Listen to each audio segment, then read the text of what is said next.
அரேபியாவிற்கு காரில் பயணமாகும் தனிப்பெண்.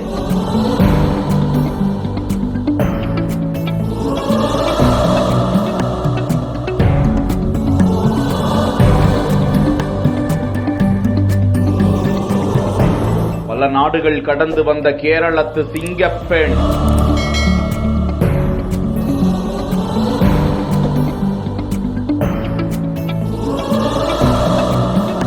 Nazi நௌஷி solo மம் traveller என்கிற Insta பக்கத்தில் அந்த பெண் பதிவிட்டிருக்கும் இது குறித்த காணொளியில் சவுதி அரேபியாவின் குவைத்தில் இருந்து தனது கேரள பதிவு எண் கொண்ட தார் காரில் அவர் பயணமாகி அங்குள்ள சோதனை சாவடியில் அவர் தனது ஆவணங்களை ஒப்படைத்து அனுமதி பெற்று அங்கிருந்து பல நாடுகளின் வழியாக அவர் பயணமாகி தனி ஒரு பெண்ணாக கெட்ட தில்லாக ஒரு பெண் எதனையும் சாதிப்பாள், வருங்காலம் அவளது கையில் என்று சொல்லும் அளவிற்கு இந்த வேற லெவல் பதிவு மெய் சிலிர்க்க வைத்து வருகிறது. அந்த பெண்ணுக்கு ஏராளமானோர் பாராட்டுக்களை தெரிவித்து வருகிறார்கள்.